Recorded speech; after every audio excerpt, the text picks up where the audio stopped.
시간 우리 믿음의 고백을 하나님께 드림으로 말씀 앞에 나가도록 하겠습니다. 하나님 나를 사랑하신다. 하나님은 내 인생의 크고 비밀한 계획 가지고 계신다. 하나님은 오늘도 나와 동행하셔서 그 계획 이루어 주신다. 아멘. 그렇게 될 줄로 믿습니다. 아멘. 우리가 성경에서 하나님과 관련해서 가장 자주 만나는 표현이 있다면 하나님은 선하시고 또 그 하나님이 의로우시다는 고백일 것입니다. 이스라엘 백성들은 하나님이 선하시기 때문에 언제나 그분의 백성에게 하나님은 선한 것을 주신다고 믿었고, 또한 하나님은 공의로우시기 때문에 악한 자들을 심판하신다라고 그렇게 믿었습니다. 근데 이런 고백이 현실의 문제 앞에서 자꾸만 이게 아닌가 싶은 의구점을 가지게 만드는 상황 앞에 놓이게 되었습니다. 우리가 너무 잘 아는 것처럼 의인들이 고난을 당하고 악인들이 형통한 모습을 보는 상황이 그렇습니다. 성경의 가르침대로라면 이런 상황은 절대로 벌어지면 안 될 것만 같습니다. 선하신 하나님께서 의인들에게 고통을 주신다 상상하기도 어렵고요, 의로우신 하나님께서 악인들에게 형통하게 만드는 그런 일들은 상상 속에서도 존재하면 안 되는 일이기 때문입니다. 그런데 마치 이론과 현실은 다르다는 듯이 하나님이 다스린 세상 속에서 의인들이 고통을 당하고 악인들이 형통한 모습을 보게 되면 가장 누가 고통을 당하는가? 의인들이 고통을 당합니다. 마치 내 믿음이 틀렸나? 내가 잘못 믿고 있나? 이런 생각을 하게 되기 때문입니다. 성경 안에서 하나님의 공의가 실현되지 않기 때문에 이로 인해서 극심한 고통을 겪었던 선지자가 한 명 있습니다. 바로 하박국 선지자입니다. 하박국은 하나님께서 공의로우신데 그 공의로우신 하나님이 악한 자들을 심판하시지 않으시기 때문에 세상이 계속 악해진다라고 탄식을 했고, 그거보다 더 큰 문제는 그 악한 세상 앞에서 믿음이 있었던 사람들조차도 믿음에 실족해서 악을 향하여 가고 있다라고 그렇게 탄식을 하고 있었습니다. 이런 탄식 앞에서 하나님 주신 가장 명확한 대답은 우리가 너무 잘 아는 대로 의인은 오직 믿음으로 말미암아 산다는 것입니다. 사실 하나님께서 이렇게 말하는 게 더 좋을 것 같아요. 그렇구나, 네가 그렇게 상처가 된다면 내가 지금이라도 당장 악인들을 심판할게, 이러셔야 될 것 같은데 오히려 뭐라고 말씀하셨다고요? 오직 의인은 믿음으로 말미암아 산다. 이게 무슨 말인가 하면 우리의 시선 속에는 우리가 가지고 있는 믿음과 정반대로 가는 것 같고 자꾸만 그것 때문에 내 마음이 무너지는 것 같아도 여전히 의인은 하나님은 선하시다, 하나님은 의로우시다, 이 굳건한 신념을 가지고 현실 앞에 서 있어야 된다는 것입니다. 성경이 말하는 믿음이 어려운 여러 가지 이유가 있을 겁니다. 그 중에서도 가장 대표적인 것은 믿는 바하고 우리가 현실에서 만나는 바가 자꾸만 다른 방향으로 가기 때문일 겁니다. 믿음은 이쪽인데 현실은 이쪽일 때 참 괴롭죠. 왜냐하면 사람은요, 자기가 믿는 바대로 사는 게 아니라 사실은 바깥에 들어오는 정보에 따라서 살기 때문입니다. 그래서 흔히 우리가 그런 말 하잖아요. 견물생심이라고. 마음은 전혀 그렇지 않았는데 바깥에 있는 것이 자꾸만 유혹을 하면 이 마음이 바뀌어져 버린다는 겁니다.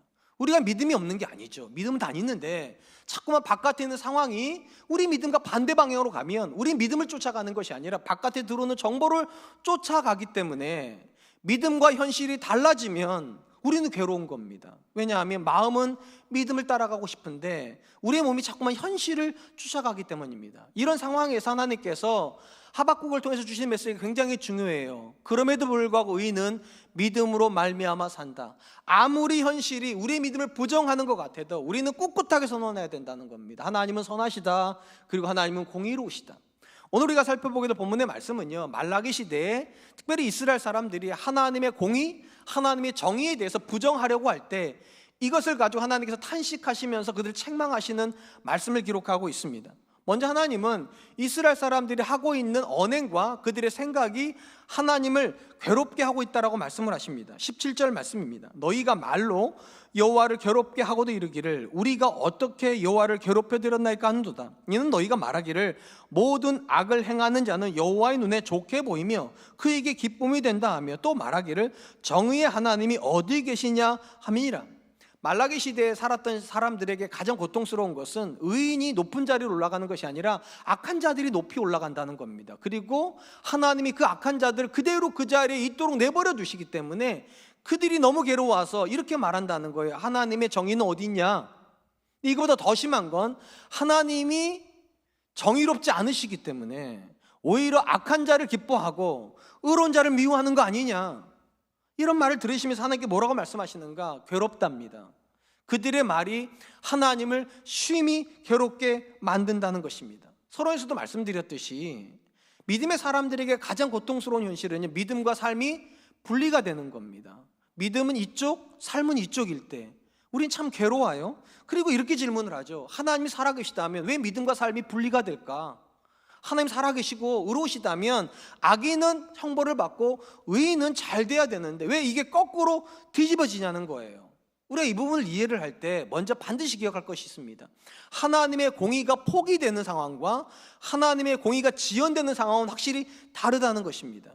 안타깝게도 말라기 시대의 사람들은 하나님의 공의가 포기됐다고 생각을 합니다. 그래서 말을 하는 거예요. 하나님이 악인을 기뻐하신다고, 하나님 더 이상 세상을 심판하지 않으신다고, 마치 하나님께서 더 이상 그분의 공의는 가지고 있지 않다는 듯이 공의가 포기되었다라고 얘기를 합니다. 그런데 성경에서 우리가 만나는 하나님은 공의를 포기하지 않습니다. 다만 공의를 지연시키세요. 하나님의 심판을 당장은 안 하시지만 일정 시간이 지나면 반드시 그 심판을 실행을 하십니다. 그렇다면 왜 하나님께서 당장 눈앞에 있는 악인을 심판하시면 되는데 왜 공의를 지연시키냐는 겁니다. 이유는 간단합니다. 하나님이 공의로우실 뿐만 아니라 또한 긍휼이 풍성하신 하나님이기 때문입니다. 할 수만 있으면 더 많은 사람들이 그들의 죄에서 돌이켜서 하나님께로 돌아오기를 원하시기 때문에 심판하셔야 되는데 그 심판을 자꾸만 뒤로 미루신다는 거예요. 이게 너무 막연한 얘기 같으니까 실질적인 이야기를 한번 해보죠. 제가 어릴 때 저희 어머님은, 다른 집은 잘 모르겠는데 저희 집은 이상하게 텔레비전에서 만화 영화를 할 때마다 저녁밥을 차리세요. 참 왜 그런지 잘 모르겠는데 그러셨어요. 그리고 어머니가 뭐라고 말씀하시나 TV 끄고 와서 밥상머리에 앉으라는 거예요. 그럼 어린 마음에 더 보고 싶잖아요. 그럼 계속 보고 있어요. 그럼 우리 어머니가 이제 카운트다운을 시작해요. 10셀 동안 오서 앉으라고. 10부터 세요. 10, 10, 9 뭐 이렇게 가다가 2까지 와. 이제 하나 남았어요. 이제 하나까지 가면 뒤통수도 맞는 거예요. 근데 저희 어머니가 어떻게 하시는가? 하나 반, 하나 반의 반, 하나 반의 반의 반. 여기서 중요한 거, 저희 어머니가 숫자를 안 세지 않아요. 여전히 세고 1 되면 맞는 건데 그 2에서 1 사이가 굉장히 넓어요. 하나 반, 하나 반의 반, 하나 반의 반의 반. 그 사이에 빨리 끄고 와서 앉으라는 거죠. 왜 저희 어머니가 때리는 걸 지연시키는 겁니까? 아들이잖아요. 딸들이잖아요. 때리고 싶지 않은 거잖아요. 사랑하니까. 그러니까 기회를 주는 거죠. 오늘 본문에서 왜 하나님께서 악인들을 향한 심판을 적극적으로, 즉각적으로 하지 않으시는가? 우리 생각에는 하나님께서 공의를 포기하셨기 때문이라 생각을 하지만 성경은 한 번도 그렇게 말한 적이 없어요. 하나님은 여전히 심판할 마음이 있어요. 다만 그들이 돌아오기를 또한 기다리면서 심판의 시간을 늦추고 계시다는 것입니다. 성경 안에서 하나님의 심판이 포기되지는 않지만 지연되는 사실을 보여준 대표적인 예가 아합이라고 하는 왕에 대한 심판의 모습입니다. 여러분들이 성경을 아시다면 신구약 성경에서 가장 악한 사람 한 사람만 꼽으라면 그 사람은 아합일 겁니다. 그는요, 이세벨이라고 하는 이방의 여인과 결혼을 해서, 결혼을 할 때 아합이 그냥 결혼한 게 아니죠. 우리가 아는 것처럼 바알과 아세라를 함께 데리고 옵니다. 그래서 온 이스라엘을 우상을 섬기는 나라를 만들었어요. 그는 종교적으로 굉장히 타락했습니다. 심지어 그는 종교적으로만 타락한 것이 아니라 도덕적으로도 굉장히 타락을 해서 나봇이라고 하는 사람의 포도원을 빼앗습니다. 죽여서 빼앗아요. 그리고 이 모습을 보시고 하나님께서 이제 더 이상 심판을 늦추지 않으시겠다고 선언하시고 엘리야를 보내셔서 뭐라고 선언하시는가? 나봇의 피를 핥았던 곳에서 개들이 아합의 피도 핥게 될 것이고 그의 집에서 나오는 모든 남자들이 이와 같을 거라고, 완전히 대를 끊어버리시겠다라고 선포를 하셨습니다. 근데 이 다음 이야기가 굉장히 놀라워요. 신구약 역사에서 가장 악했던 사람이었던 아합이 왕궁으로 돌아가서 하나님의 심판에서 개의치도 않고 먹고 마셨다면 심판은 진행이 됐을 겁니다. 근데 놀랍게도 이 아합이 가자마자 옷을 찢어버립니다. 그리고 배로 허리를 동이고 금식을 하면서 탄식하듯 회개를 시작을 합니다. 기적과 같은 일이에요. 한 번도 그렇게 반응을 안 했는데 그가 하나님의 심판에 대해서 반응을 합니다. 그러자 더 놀라운 일이 벌어집니다. 하나님께서 이렇게 선언을 하세요. 열왕기상 21장 29절 말씀입니다. 아합이 내 앞에 겸비함을 내가 보느냐? 그가 내 앞에서 겸비함으로 내가 재앙을 저의 시대는 내리지 아니하고 그의 아들의 시대에야 그의 집에 재앙을 내리리라 하셨더라. 가장 악한 사람을 향하여서 하나님께서 심판을 선언했는데 그가 회개를 하자 심판을 철회시키진 않아요. 심판을 지연시키세요. 언제로요? 그의 아들의 때. 이러면 또 오해가 벌어지죠. 그러면 아버지가 한 잘못을 아들한테 덤탱이 씌우시는 건가? 그렇지 않죠. 이 아들도 만약 아버지와 같이 겸비한 마음을 가지고 하나님께 회개하면 그 심판은 또 넘어가겠죠. 근데 없어지지는 않습니다. 왜냐하면 아합의 아들 때 결국 그 아들이 패역한 짓을 해요. 그래서 하나님께서 아합의 집에 내리시겠다고 하셨던 심판이 아합의 아들 때 실행이 되게 됩니다. 여기서 우리 하나 분명히 알 수 있어요. 포기되지 않아요. 지연돼요. 지연됨으로 할 수만 있으면 하나님의 사람들을 더 얻으시려고 하신다는 겁니다. 또한 하나님의 공의로운 심판에 대해서 우리가 뭔가를 질문을 할 때 또 하나 주의할 부분이 있습니다. 과연 하나님께서 공의로운 심판을 하셔도 되냐는 거예요. 저와 여러분들의 관점에서. 우리 이렇게 생각하잖아요. 하나님 왜 저 사람 심판 안 하십니까? 왜 저 악을 관망만 하십니까? 하나님이 심판해 주세요. 근데 조금만 생각해 보면 만약에 하나님이 그분의 기준을 가지고 모든 사람을 심판을 하셨다면 과연 저와 여러분들이 그 심판 앞에 서 있을 수 있었겠습니까? 못 서 있습니다. 사실은요. 우리는 내가 의롭다 생각하고 상대적으로 그 사람이 악하다고 생각을 하지만 그건 정도의 차이일 뿐입니다. 성경이 뭐라고 말합니까? 의인은 없나니 하나도 없고 다 치우쳐 그릇 같다고. 정도의 차이일 뿐이에요. 우리는 하나의 잘못을 했다면 그들은 열의 잘못을 했을 뿐이지 어차피 죄인은 다 똑같아요. 물론 차이가 있죠. 우리는 회개한 죄인, 그들은 회개할 줄 모르는 죄인이죠. 제가 가장 괴로운 게 뭡니까? 저도 죄인인데 설교를 하고 있단 말이에요. 똑같이 부부싸움 해놓고서는 부부싸움한 여러분들한테 아내를 사랑하라고 정말 죄송하지만 자녀의 마음을 엄청나게 상심시켜 놓고서는 주의 교양과 훈계로 가르쳐야 된다고 제가 설교를 하고 있죠. 엄밀히 말하면 제가 여러분보다 나은 게 하나도 없죠. 저는 설교하는 죄인이고 여러분들 설교를 듣고 있는 죄인이죠. 다만 하나님 앞에서 우리가 이렇게 예배할 수 있는 이유가 무엇입니까? 하나님이 우리를 긍휼히 여기셔서 우리를 의롭다 여겨주셨기 때문입니다. 이게 중요해요. 우리가 의로운 게 아니에요. 하나님이 우리를 의롭다고 간주해 주셨다고요. 그래서 우리가 하나님의 심판을 넘어가서 이 자리에 이렇게 앉아 있는데 마치 우리는 하나님 앞에 절대적으로 의로운 것처럼 하나님 왜 저 사람은 심판하지 않으시냐고, 왜 저 사람에 대해서는 그렇게 오래 참으시냐고. 있을 수 없는 일이에요. 무슨 말입니까?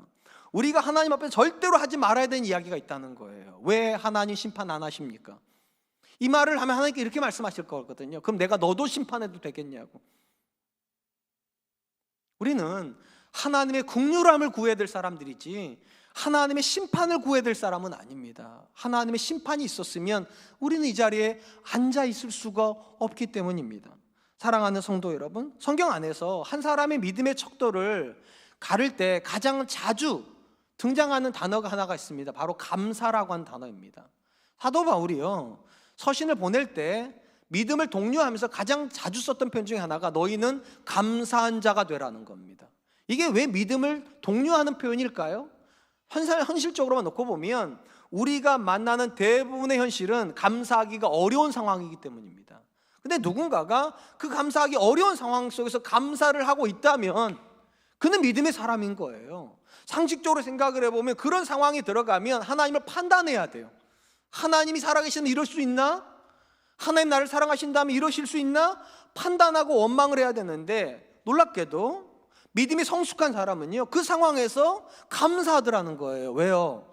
여전한 하나님의 계획을 믿기 때문이에요. 하나님께서 심판을 포기하시는 것이 아니라 하나님의 때가 되면 심판하신다. 하나님이 지금 나를 미워하시는 게 아니라 하나님의 때가 되면 하나님의 손으로 갚아주신다.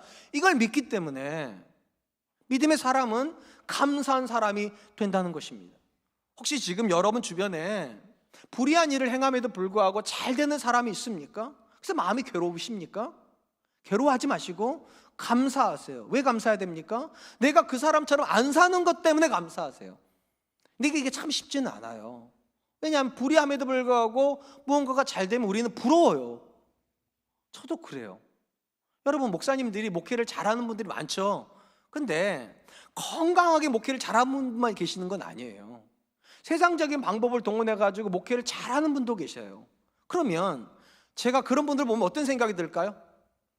제일 먼저 드는 생각 뭘 것 같습니까? 부럽다예요. 그렇죠. 잘 되는 거 여러분 안 부러우세요? 일단 잘 되면 부럽죠. 부러워요. 그 두 번째 드는 생각은 화가 나요. 아니 저렇게도 잘 되면 어떻게 합니까 하나님? 저렇게 해가지고 인간적인 방법을 동원해가지고 하는 목회가 잘 되면 나머지 후배들은 어떻게 합니까 하나님? 이런 생각이 들어요. 사람인지라. 그러나 하나님이 저와 여러분들이 기대하시는 것은 하나님을 판단하는 거 아니에요. 그럼에도 불구하고 감사한 자가 되라고. 너가 그런 사람이 아닌 거 감사하라고. 네가 그 길을 안 쫓아가고 있는 것을 감사하라고. 그리고 한 번만 더 생각해 보세요. 왜 악한 방법을 동원하는 악인들이 더 잘 될까요? 그래야 저와 여러분들 같은 믿음의 사람들이 유혹을 받을 거 아니겠습니까? 악인들이 왜 잘 되겠어요? 악한 영이 그 악인들을 도와서 저와 여러분 같은 믿음 안에 서 있으려 하는 사람들을 흔들기 위해서죠. 그럼 하나님은 왜 그걸 관망하실까요? 그러면 두 가지 이유 때문일 겁니다. 첫 번째, 우리의 믿음의 진실함을 보고 싶으셨어요. 너도 저 길 갈 거냐? 잘 되는 사람 앞에서 물어보시는 거예요. 너도 저 길 갈 거냐? 이게 첫 번째일 거고, 두 번째는 그 악한 사람이 그나마 돌이킬 수 있는 기간을 확보해 주시기 위해서. 하나님에게는 계획이 있습니다. 계획이 없어서 악한 자를 그냥 내버려 두시는 것도 아니고 의인이 고통당하는데 관망하시는 건 아니에요. 그리고 이 계획을 신뢰하는 사람들은 하나님을 판단하는 자가 아니라 사도 바울이 말하는 것처럼 그럼에도 불구하고 너희는 감사한 자가 되라. 전 저와 여러분들이 그런 분들 되시기를 주님의 이름으로 축원합니다. 한편 하나님은 말라기 시대에 하나님의 정의에 대해서 의심하는 자들을 향하여서 하나님의 심판을 가지고 오는 메시아를 보내시겠다고 약속을 하십니다. 본문 말씀 3장 1절 말씀입니다.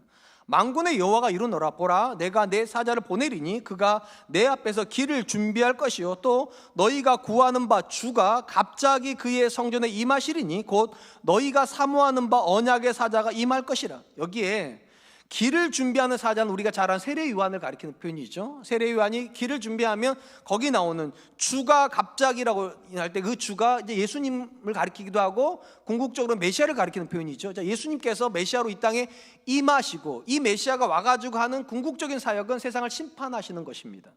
주목할 것은 여기에 보니까 메시아가 어디에 임한다고 되어 있는가? 세상 가운데 임하는 게 아니라 그의 성전에 임하시리니, 성전에 임한다고 되어 있습니다. 여기서 왜 이게 중요하냐면 지금 이스라엘 사람들이 뭐에 대해서 불평하는가? 성전 안에서 공의가 안 실현되는 것 때문에 불평하는 게 아니에요. 지금요, 세상에서 하나님의 공의가 실현되지 않는 것 때문에 불평을 하면 사실은 메시아는 어디로 와야 될 것 같습니까?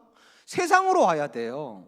그런데 본문에서 하나님은 메시아를 어디 가운데 보내신다고요? 성전 가운데 보내신다고요. 이 본문을 연구하는 성경 학자들이 이 본문이 가지고 있는 가장 중요한 뜻은 일반적으로 성전은 하나님이 임재하시는 곳이라는 점에서 메시아가 성전에 임한다는 것은 메시아는 사람이 아니라 하나님이라는 사실을 알려준다는 겁니다. 그러니까 하나님이 메시아로 이 땅에 오실 거라는 선언이라는 거예요. 그리고 이것이 맞았죠. 우리가 아는 것처럼 예수님께서 이 땅에 사람의 몸을 입고 오셨다가 공식적으로 또는 비공식과 공식의 중간 사이에서 예수님께서 역사에 등장하신 장면이 있어요. 그게 12살 때입니다. 12살 때 부모와 함께 예루살렘에 유월절을 지키러 가셨다가 부모는 예수님이 무리 중에 있는 줄 알고 돌아가다가 없는 줄 알고 다시 예루살렘 올라오죠. 그 얘기가 여러 번 성경책에 있어요. 처음 듣는 것처럼 하시면 안 돼요. 자, 그리고 나서 예수님의 어머니가 물어보죠. 아이야, 네가 왜 우리를 이렇게 괴롭게 하냐고. 그랬더니 예수님 뭐라고 말씀하십니까? 내가 아버지 집에 있어야 될 줄을 알지 못하셨나이까. 예수님에게 있어서 성전은 성전이 아니에요. 아버지 집에. 그 말은 예수님이 누구라는 겁니까? 아버지, 아들, 하나님이란 뜻입니다. 또한 예수님께서 메시아 사역의 최정점이 이제 십자가 사역이잖아요. 이 십자가를 지시려고 예루살렘으로 올라가셨을 때 제일 먼저 가신 곳이 어디입니까? 성전입니다. 그 성전에 가셔가지고 뭐라고 선언하셨습니까? 내 아버지 집을 도둑의 소굴로 만들도다. 내 아버지 집은 기도하는, 만민이 기도하는 집이 돼야 된다고. 여기서도 똑같이 말씀하셔요. 성전이라고 말하지 않고 아버지 집이라고. 예수님에게 있어서 성전은 하나님이 아버지로 계신, 그럼 당연히 예수님은 누굽니까? 성자 예수님인 거예요. 하나님이신 거예요. 그러니까 말라기 이 예언이 맞아요. 메시아가 성전에서 임하고 그 성전으로부터 메시아의 사역이 시작이 될 것이다. 우리가 본문에서 두 번째로 주목하려고 하는 것은 메시아의 사역의 본질이 뭐냐는 겁니다. 우리가 이 부분을 이해하려면 일단 구약의 이스라엘 사람들이 모르고 있던 사실을 하나 알 필요가 있습니다. 저와 여러분들이 신약의 시대를 살고 있습니다. 신약을 살고 있는 저와 여러분들은 뭐를 알고 있는가? 메시아의 초림과 메시아의 재림에 대해서 알고 있어요. 2000년 전에 예수님이 이 땅에 초림하셔서 먼저 오셨어요. 그리고 부활하시고 승천 올라가신 다음에 언제인지 모르겠지만 이 땅의 마지막 때에 그리스도가 재림하실 겁니다. 이 부분은 우리한테 전혀 어렵지가 않아요. 근데 구약 이스라엘에게 이게 굉장히 어려운 개념입니다. 왜냐하면 구약 성경 안에 메시아의 초림과 재림에 대한 구체적인 기록이 거의 없기 때문입니다. 그래서 이스라엘 사람은 어떻게 생각을 했는가? 메시아가 오면 그 즉시 세상을 향한 심판이 실행이 되고 그 다음에 하나님이 다스리신다. 세례 요한도 구약의 인물이다 보니까 예수님이 오셨어요. 그 다음에 질문하잖아요. 우리가 당신을 기다려야 됩니까? 오실 그이가 당신입니까? 아니면 또 다른 메시아를 기다려야 됩니까? 왜 이 질문을 했습니까? 심판을 안 하시니까. 당연히 메시아가 오셨으면 심판을 해야 되는데 심판을 안 해요. 그래서 예수님께서 하셨던 말씀들을 유대인들은 이해하기가 참 어려웠습니다. 왜냐? 메시아가 죽어야 된다고 말하니까. 또한 그 메시아가 부활해서 하늘 올라가고 때가 되면 다시 와서 심판한다고 말하니까 그들의 개념과 이게 충돌이 일어나는 거예요. 그렇다면 정말 구약 성경 안에는 메시아의 초림과 재림에 대한 이야기가 없나? 있습니다. 오늘 본문이 희미하지만 메시아의 초림과 메시아의 재림에 대한 이야기를 하고 있습니다. 먼저 우리가 살펴볼 본문 말씀이 메시아의 초림에 대한 이야기입니다. 말라기서 3장 2절로 3절 말씀입니다. 그가 임하시는 날을 누가 능히 당하며 그가 나타나신 때에 누가 능히 서리요. 그는 금을 연단하는 자의 불과 표백하는 자들의 잿물과 같을 것이라. 그가 은을 연단하여 깨끗하게 하는 자가 같이 앉아서 레위 자손을 깨끗하게 하되 금, 은 같이 그들을 연단하리니 그들이 공의로운 제물을 다 여호와께 바칠 것이라. 하나님께서 메시아를 일단 보내시면 이 메시아가 어떤 일을 한다고 말을 하는가? 깨끗하게 하는 일을 하실 거랍니다. 누구를 깨끗하게 하는가? 성전 안에서 섬기고 있는 레위인들을 깨끗하게 하실 거라고. 여기에 메시아의 초림의 목적이 나옵니다. 메시아의 초림의 목적은 성전을 회복하는 것이고 예배를 새롭게 하는 것입니다. 그 목적으로 하나님께서 메시아를 이 땅에 보내신다는 거예요. 여기서 주목할 거, 우리가 앞에서 봤잖아요. 사실은 이스라엘 사람들이 하나님께 원망했던 이유는요, 세상이 악한 것 때문에 원망한 거예요. 근데 왜 하나님은 세상을 심판하실 메시아를 먼저 보내는 것이 아니라 성전을 깨끗하게 하는 메시아를 먼저 보내시냐는 거예요. 이 부분은 우리가 말라기의 순서를 보면 정확히 알 수 있어요. 하나님께서 말라기 안에서 이스라엘의 악함을 심판하신 다음에, 책망하신 다음에 그 악함의 모든 책임을 누구한테 돌리십니까? 레위인과 제사장들에게 돌립니다. 왜 이렇게 되는가? 하나님 관점은 이런 거예요. 세상이 악한 건 하루 이틀이 아니에요. 늘 악해, 세상은. 근데 진짜 문제는 뭐냐? 악하면 안 되는 존재들이 악해진다는 거예요. 거룩함으로 부름받은 레위인들과 그들이 섬기고 있는 제사가 악해지면 방법이 없어요. 그 악한 세상이 하나님께로 와가지고 거룩한 제사를 통해서 하나님을 만나야 되는데, 그래야 그들이 돌이킬 가능성이라고 생기는데, 근데 성전조차도, 그리고 그 성전을 섬기고 있는 레위인들이 망가져버리면 세상에 소망이 없어요. 우리가 잘 알잖아요. 하나님은 세상을 심판하길 기뻐하지 않으세요. 세상을 구원하고 싶으세요. 그러려면 어디서부터 고쳐야 되냐는 거. 어디서부터? 성전을 고쳐야 되는 겁니다. 예배드리는 제사장들과 레위인들을 고쳐야 되는 거예요. 다시 말씀드릴게요. 오늘 본문에서 눈을 우리가 크게 떠야 될 것이 무엇인가? 하나님의 우선적인 관심은 세상의 깨끗함 아닙니다. 성전의 거룩함이고, 세상 사람들의 거룩함이 아니라 성전 안에 있는 레위인들의 거룩함이에요. 레위인들이 거룩하지 않으면, 제사장들이 거룩하지 않으면 더 이상 세상에는 소망이 없기 때문입니다. 우리가 노아의 이야기를 읽을 때 가장 충격으로 와닿는 이야기가 뭡니까? 세상 사람들이 육신이 된지라, 하나님의 자녀들이 육신이 된지라. 그러니까 더 이상 하나님의 자녀들임에도 불구하고, 믿음을 고백한 사람들임에도 불구하고 그들이 세상과 전혀 구별이 되지 않는다는 거예요. 그 말은 무슨 뜻입니까? 세상은요 늘 악하다는 겁니다. 한 번도 세상이 거룩한 적이 없어요. 요즘 우리가 대선 전국에 와 있지 않습니까? 각 당마다 이제 경선을 하는데, 이미 여당은 경선 후보를 뽑았고 대선 후보를 뽑았고 지금 야당이 하고 있는데, 우리가 보면 뭐 하는 겁니까? 서로 다 너 잘못했다고, 네가 악하다고, 네가 더 못났다, 그 얘기들을 하잖아요. 근데 우리가 아는 것이 있어요. 정치에는 깨끗함 없어요. 경제에도 깨끗함 없어요. 세상의 윤리에도 깨끗함 없어요. 왜냐? 하나님이 세상에도 깨끗함을 기대하지 않습니다. 원래 세상은 악해요. 그렇기 때문에 악한 세상의 메시아를 보내시는 게 아니라 깨끗해야 될 곳에다가 보내신다니까. 깨끗해야 될 곳에다가. 그게 성전이에요. 그게 레위인들이에요. 여기서 오해하면 안 되는 거, 여러분 성경에서 말하는 레위인들이 단순히 성전 안에 있는 레위인들만이냐는 거예요. 왜냐하면 신약의 시대에 레위인들이 더 이상 없어요. 그러면 누가 레위인입니까? 저와 여러분들이요. 예배 안에 있는 우리들이요. 그걸 하나님 선언하시는 거예요. 교회가 세상의 소망이라고, 거룩한 성도가 세상의 소망이라고. 사실은요 교회 바깥에 있는 사람들이 이런 말 좋아하지 않아요. 교회가 왜 소망이에요? 교회 예배 잘 드린다고 돈이 나와요? 떡이 나와요? 뭐가 나와요? 그들은 그 생각 안 해요. 그럼에도 불구하고 하나님께서 왜 성전 가운데 메시아를 보내신다고 말씀하시냐고요. 거룩한 남편이 아내에게 소망이기 때문입니다. 거룩한 아내가 남편에게 소망이기 때문이고, 거룩한 부모가 자녀에게 소망이기 때문이에요. 왜 우리가 예배드린 캠페인을 합니까? 그냥 예배 드리면 되지. 거룩한 예배가 하나님 찾으신 예배이기 때문이고요. 그 예배에서만 우리가 회복을 경험하기 때문이에요.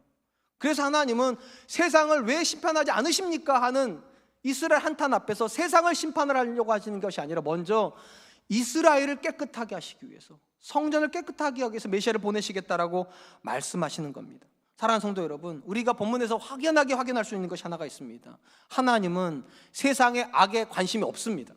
다시요, 하나님은 세상의 악에 관심이 없어요. 왜 관심이 없냐? 원래 세상은 악한 거예요. 우리가 왜 하나님 세상을 심판하지 않으시냐고 물어볼 이유가 없어요. 세상은 늘 하나님의 심판의 대상이었기 때문에 한 번도 깨끗한 적 없어요. 오히려 하나님께서 진짜 모르시는 답은 이런 거예요. 그런데 너희는 왜 안 깨끗하냐고. 세상이 악하고 안 깨끗한 건 당연한 건데 그 세상을 향하여서 왜 심판 안 하냐고 물어보는 너희가 안 깨끗한 게 하나님의 진짜 관심이에요. 그리고 반드시 기억하세요. 하나님께서 깨끗하게 하시겠다고 말씀하시는 레위인들은 오늘날 성직자를 가리키지 않습니다. 오늘날의 모든 성도들을 가리킵니다. 왜 그렇습니까? 바울이 말했잖아요. 성도를 향해서 너희 몸이 하나님이 거하시는 성전인 줄 알지 못하냐고. 우리가 성전을 섬기는 자들이에요. 영적인 레위인들이라는 겁니다. 우리가 깨끗한 것이 하나님의 관심이에요. 여러분들이 거룩한 것이 하나님의 관심이에요. 여러분들은 자꾸만 세상이 깨끗하냐 안 하냐에 관심이시지만 하나님은 세상이 아니라 저와 여러분들이요. 깨끗하냐 깨끗하지 않냐, 거룩하냐 거룩하지 않냐, 다른 거 다 잊어버려도 돼요. 여러분들이 여러분의 가정의 소망이 되셔야 됩니다. 부모가 자녀 인생의 소망이 돼야 됩니다. 안 그러면 그 자녀가 어디서 하나님 만나겠어요? 안 그러면 여러분 배우자가 어디 가서 하나님을 만나겠냐고요. 그들이 깨끗한 삶으로 들어올 수 있는 유일한 통로, 성도입니다. 그래서 하나님께서 세상의 메시아를 보내시기 이전에 먼저 성전 가운데, 먼저 성도 가운데 보내시고 말씀하시는 거예요. 너희 아버지가 거룩한 것처럼 너희도 거룩하라고. 전 저와 여러분들이 세상을 향하여서 심판을 말하기 전에 과연 내가 하나님 앞에 거룩한가를 먼저 질문하는 그런 분들 되시기를 주님의 이름으로 축원드리겠습니다. 마지막으로 우리가 본문에서 살펴보려고 하는 것은 하나님의 정의는 어떻게 실현이 되냐는 것입니다. 당연히 메시아가 이 땅에 재림할 때 일어날 것입니다. 본문 말씀 5절 말씀입니다. 내가 심판하러 너희에게 임할 것이라. 점치는 자에게와 간음하는 자에게와 거짓을 맹세하는 자에게와 품꾼의 삭세에 대하여 억울하게 하며 과부와 고아를 압제하며 나그네를 억울하게 하며 나를 경외하지 아니하는 자들에게 속히 증언하리라. 메시아로 인하여서 성전이 거룩하게 되고 나면 일정 시간이 지난 다음에 하나님께서 다시 세상을 심판하기 위해서 이 땅에 임하신다라고 말씀하십니다. 성경적인 관점에서 하나님의 심판이 임하시는 시점은 예수님이 재림하시는 시점입니다. 중요한 건 여기 나오는 5절 6절이 그런 관점에서 보면 메시아의 재림에 대한 구절이라고 이해하실 필요가 있어요. 왜 우리가 세상에 악이 관영한데도 하나님께서 심판하시지 않는지에 대해서 낙심하면 안 되는 이유가 뭡니까? 하나님에게는 분명한 계획이 있어요. 일정 시간이 지나면 반드시 세상을 심판하실 계획을 가지고 계시기 때문에 낙심할 필요가 없어요. 반드시 오시겠다라고 그렇게 말씀하고 계시기 때문입니다. 우리가 본문에서 마지막으로 주목하려고 하는 것은 하나님의 심판은 정해져 있어요. 근데 그럼 심판할 때 누군가가 이 죄인들을 고소해야 될 거 아니겠어요? 그죠? 이 사람은 이런 죄를 지었습니다. 저 사람 저를 이래야 될 텐데 누가 고소할 거냐는 거예요. 본문을 잘 보세요. 거기 보시면 이렇게 돼 있어요. 나를 경외하지 아니하는 자들에게 속히 증언하리라. 본문의 주어는요, 내가예요. 내가 증언하리라. 여기서 내가 누굽니까? 하나님이에요. 하나님께서 이 땅의 모든 악에 대해서 직접 증언하시겠다고, 직접 증언하시고 직접 심판하겠다. 이게 왜 중요합니까? 지금 말라기 시대 사람들이 이렇게 말했잖아요. 하나님이 악을 관망만 하고 계신다고. 오히려 악을 심판하지 않으시기 때문에 악한 사람을 사랑하시는 거 아니냐? 근데 여러분 잘 들어보세요. 하나님이 지금 심판을 안 하고 계시는 건 맞지만 모르시지 않습니다. 그들의 악한 행동에서 직접 개입은 안 하시지만 다 알고 계세요. 그래서 말씀하시는 거예요. 내가 심판할 때가 되면 직접 증언하게 되리라. 그리고 이 사실에 근거해서 이렇게 선언을 하십니다. 6절 말씀. 만군의 여호와가 말하였느니라. 나 여호와는 변하지 아니하나. 밑줄을 그으세요. 나는 변하지 아니하나니 그러므로 야곱의 자손들이 너희가 소멸되지 아니하리라. 말라기 시대 사람들이 하나님과 원망한 건 뭐냐면 하나님이 변하셨다는 거예요. 의로우신 분이 악을 관망하시니까, 선하신 분이 의인들에게 고난을 주시니까 하나님 변하셨다고 이렇게 말을 하는데 하나님 뭐라고 말씀하신다고요? 나는 변하지 않았다고. 쉽게 말하면 하나님의 기준은 한 번도 바뀐 적이 없다는 거예요. 하나님의 정체성은 한 번도 바뀐 적이 없다는 거예요. 여전히 하나님은 의로우시고 여전히 하나님은 선하시다는 거예요. 그리고 이 의로움과 선하심이 부정되는 상황 속에서도 야곱의 자손들, 믿음의 사람들은 끝까지 이렇게 믿는다는 거예요. 그럼에도 불구하고 하나님은 선하시다고, 그럼에도 불구하고 하나님은 의로우시다고. 상황에 끌려가는 것이 아니라 믿음을 붙잡고 있는 사람들은 절대로 소멸되지 않는다고. 왜냐? 기준이 한 번도 바뀐 적이 없으니까요. 왜 우리가 성경 말씀을 읽어야 됩니까? 우리가 이 말씀을 읽지 않으면 우리는 자꾸만 상황에 반응하는 사람들이 되기 때문이에요. 우리 이렇게 말하잖아요. 하나님도 아실 거라고. 내가 얼마나 바쁜지, 내가 얼마나 해야 되는 일이 많고, 내가 얼마나 많은 스트레스를 받고 있는지 당연히 하나님도 나를 긍휼히 여기셔서 내가 예배 좀 못 드려도, 내가 신앙적으로 나태해도, 내가 기도 생활 조금 느슨하게 해도 하나님 다 이해하실 거라고. 만약에 하나님의 기준이 바뀌었다면 그러실 수 있어요. 근데 시대가 아무리 바뀌어도 하나님 뭐라고 말씀하십니까? 나는 변하지 않는다고. 하나님의 기준은 바뀐 적이 없어요. 아무리 여러분들이 바쁘셔도요, 신령과 진정으로 예배하는 것에는 바뀐 기준이 없어요. 아무리 여러분들이 세상 일에 분주해도 쉬지 말고 기도하라고 하신 하나님의 기준은 바뀐 적이 없어요. 여러분들이 아무리 얻어야 될 것이 많고 해야 될 일이 많아도 마음을 다하고 뜻을 다하고 힘을 다해 주 너희 하나님을 사랑하라고 하신 이 하나님의 기준은 바뀐 적이 없어요. 내가 바뀌었다고 착각하는 것뿐이에요. 히브리서 기자의 기록을 보면 사람에게는 크게 두 가지가 확실하다고 말을 합니다. 첫 번째가 뭐가 확실합니까? 죽는 게 확실합니다. 한 번 죽는 것은 사람에게 정한 것이고, 두 번째 확실한 것은 죽음 위에는 심판이 있으리라. 그러니까 인생은 모든 지점에서 다를 수 있어요. 외모도 다르고 성격도 다르고 심지어 이 땅을 거하는 시간도 다를 수 있어요. 딱 두 가지는 절대로 다르지 않아요. 다 한 번 죽어요. 그리고 죽으면 반드시 하나님의 심판대 앞에 서야 돼요. 이게 왜 중요합니까? 하나님의 심판대 앞에서 하나님이 나를 모르신다면 괜찮아요. 근데 이 본문이 뭐라고 말합니까? 내가 증언하리라. 하나님 앞에 가가지고 제가 제 삶에 대해서 말할 필요가 없다는 거예요. 하나님이 다 증언하실 거니까. 네가 이렇게 살았다고, 내가 너한테 이런 은혜를 줬는데 네가 이런 행동을 했다고. 하나님의 심판의 기준은 한 번도 바뀐 적이 없고, 하나님이 저와 여러분을 모르시지 않는다면 참 괴로운 거 아닙니까? 참 괴로워요. 상황에 따라서 기준도 좀 바꿔주시고 상황에 따라서 나를 좀 이해해 주시면 좋겠는데, 어떤 부분은 몰랐으면 좋겠는데 모르시지도 않고 기준도 안 바꾸세요. 그리고 본문에 보니까 하나님께서 모든 사람에게 적용하신 기준 딱 하나예요. 여호와를 경외하는 여부요. 여호와를 경외하는 자에게는 심판을 면하실 것이고 여호와를 경외하지 않는 자에게는 심판을 주시겠다고. 대부분의 마음에 이런 생각이 들 것 같아요. 아니, 목사님 잘못된 거 아닙니까? 예수를 믿느냐 안 믿느냐를 가지고 갈라야 되는 거 아닙니까? 예수 믿는 사람에게 심판이 면해지는 거고 예수 안 믿는 사람에게 심판이 있고. 맞아요. 믿음이 가장 중요한 변수예요. 왜냐? 근데 왜 여호와를 경외하는 거가 중요하다 말씀드리는가? 모든 믿는 사람은요, 필연적으로 하나님을 의식할 수밖에 없기 때문입니다. 믿는데 하나님이 살아계시고 그 하나님이 다스린다는 이 사실을 믿는데 어떻게 여호와를 경외하지 않을 수 있습니까? 그래서 여호와를 경외하는 여부를 가지고 심판하시겠다라고 그렇게 말씀하고 계시는 것입니다. 사랑하는 성도 여러분, 하나님께 우리에게 주신 인생이 왜 무섭고 두렵습니까? 죽기 때문입니까? 사실은 죽음이 인생의 끝이라면 인생은 굉장히 가벼워야 돼요. 아무리 무거운 짐을 지고 있더라도 죽음은 끝이잖아요. 제 마음속에 굉장히 많은 근심 중에 하나가, 나 죽으면 내 아내는 어떻게 하지? 나 죽으면 내 자녀는 어떻게 하지? 그런 근심이 있어요. 건강 염려증까지 들어오는 이유가 그런 거예요. 근데 여러분, 걱정할 필요 없어요. 죽으면 끝이에요. 뭘 걱정해요? 나 죽으면 끝이지 뭐. 저는 끝나고 나머지 지금 그 사람들이 지는 거예요. 그런 거라면 참 쉬워요. 근데 히브리서 기자 뭐라고 말한다고요? 한 번 죽고 끝나지 않는답니다. 죽음 이후에 내 삶에 심판이 있다고.